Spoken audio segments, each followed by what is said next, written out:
साथियों नमस्कार। मैं पहले ही कह चुका हूं कि ये जो तकनीकी वो है उसमें मैं बहुत कमजोर हूं, लिहाजा पहले वाले में आवाज नहीं आई, दूसरे बार किया तो कैमरा कोई और तरफ था। पर चलिए, चलते चलते मन में ये ख्याल आया कि आजकल भारतीय जनता पार्टी के तमाम नेता जगह जगह अपने को बता रहे हैं कि हम खालिस उत्तराखंडी हैं, हम खालिस पहाड़ी हैं, हम ये हैं, हम वो हैं।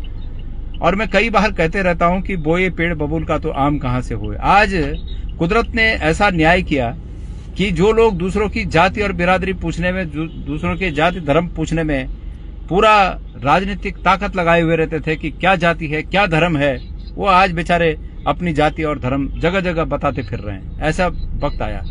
ये कुदरती दंड है और दंड भी न्याय का एक हिस्सा है, क्योंकि जब किसी आताताई को दंड मिलता है तो फिर जो सामने वाला जो प्रभावित होता है पक्ष, उसको न्याय मिलता है। और आज यही न्याय कुदरत ने भारतीय जनता पार्टी के नेताओं के साथ किया।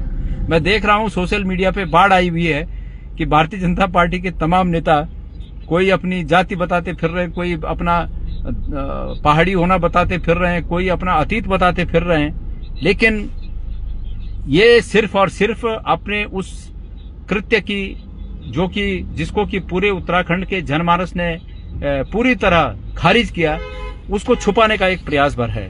विधानसभा की अध्यक्षा जी जब गैरसैंण के दौरे पर गई, पहली बात कि गैरसैंण के दौरे पर वो क्यों गई, उनके कार्यालय को इस बात को भी जरा जनता को बताना चाहिए। क्योंकि विधानसभा का सत्र था, उसके लिए तो उन्होंने मना किया कि नहीं, गैरसैंण में नहीं होगा। और विधानसभा का सत्र समाप्त होते ही अगले दिन गैरसैंण चले जाना, ये समझ में नहीं आया। तो उनके कार्यालय को स्पष्ट करना चाहिए कि वो क्यों गए थे वहां। हो सकता है कोई बहुत इंपॉर्टेंट काम रहा हो, लेकिन बताना चाहिए कि क्यों गए थे। दूसरी बात कि ये पता चला कि पहाड़ में जगह जगह लोग इंतजार कर रहे थे कि वो आए और हम उनका विरोध दर्ज कर सकें।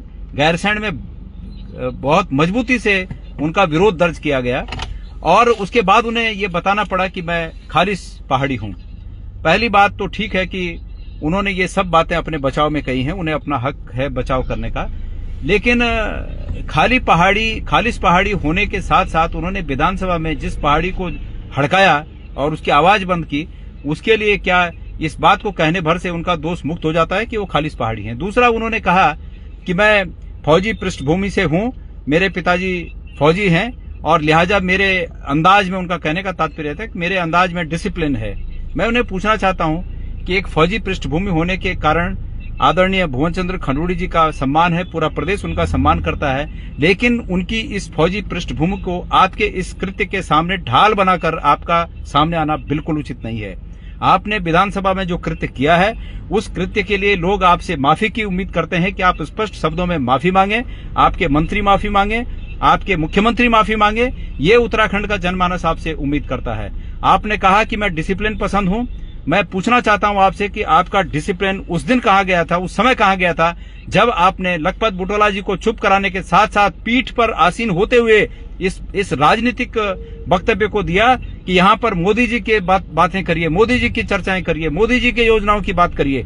ये राजनीतिक स्टेटमेंट था और ये पहला मौका नहीं था कि आपने पीठ पर आसीन होते हुए राजनीतिक बातें की। इससे पहले भी कई बार विधानसभा के अध्यक्ष के रूप में आपके पार्टी के साथ जो एसोसिएशन सरेआम दिखा, जैसे भारतीय जनता पार्टी के सदस्यता अभियान में दिखा, कई बार ऐसी चीजें दिखी, वो स्वीकार्य नहीं होंगी इस उत्तराखंड प्रदेश को। मैं उम्मीद करता हूं कि आप अपनी गलतियों को मानेंगे। तमाम नेता लोग जो इस समय उत्तराखंडीयत को तोड़ने में लगे हैं, अपने राजनीतिक स्वार्थों के चलते उत्तराखंडीयत को तोड़ने में लगे हैं, वो तमाम नेता इस प्रदेश की जनता से माफी मांगे।